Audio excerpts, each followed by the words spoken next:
And that's something that's applicable to everything, not just to you. Yeah, I mean, I said what I just said quite specifically that way because it applies to everything. Yeah. It really does, no matter what it is that you want to be in. If you are, if you carry yourself a certain way, you are well versed in the world that you're trying to achieve a career in.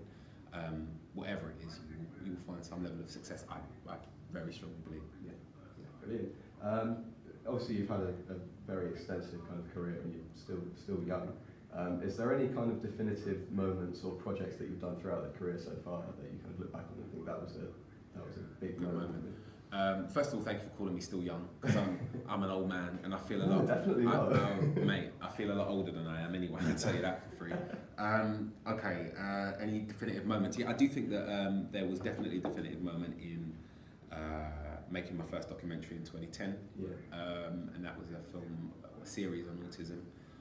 And shortly after that, I went to Kenya for comic relief, and that was when the penny really dropped for me. That was when I realised that this is something that I want to do, because I've been a presenter for so long, I started presenting when I was 11 years old. It's quite a big switch from entertainment. Yeah, and when you're making a documentary, you're not a presenter, but you're giving yourself in a way that I'd never done before, and that felt not only challenging, but also incredibly rewarding, because when people stop you on the street and they say what you did or put yourself through really spoke to me, it was a really, really special thing that I'd never experienced before. And I think, again, part of the reason that I'm so glad to be involved with AoC and to come and talk to everybody in the main room that I did earlier, and now talking to you,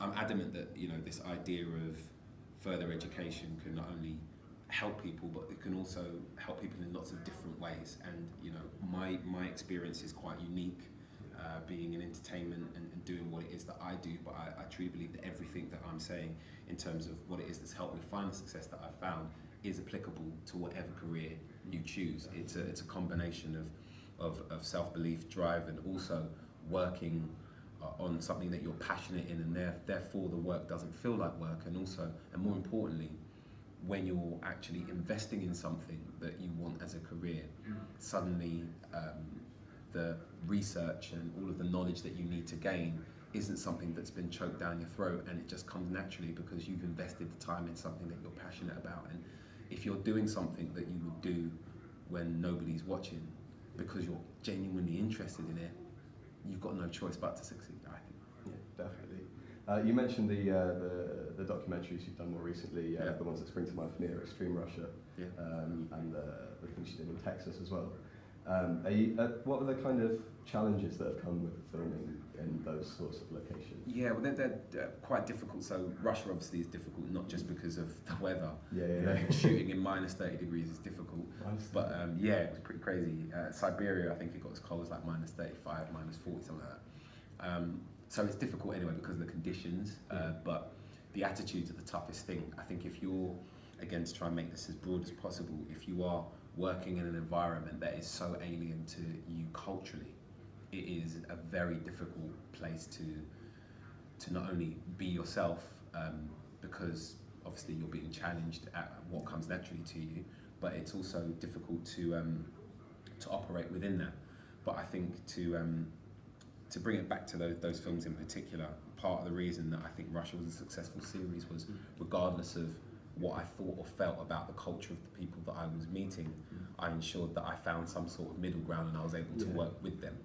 And to try and be as broad as possible in answer to your question, I think whatever work environment you find yourself in, if you can find that middle ground with the people that you're working with, then you will find some level of result. It just, in my case, with what I was doing, the result was them opening up as to the whys in terms of what it is that they believe, regardless of how offensive that was. How hard was it to get them to open up to things like that? Please don't see this as me being arrogant or anything, and I'm not saying that because I think I'm a brilliant presenter. I think in terms of technique, what it is that we do in the documentaries that I don't say I make, that we make as a team, allows people to open up in a way that you probably wouldn't get if they were sat face to face like this, with a table between them, in an interview scenario, because I'm not a journalist, I never have professed to be one.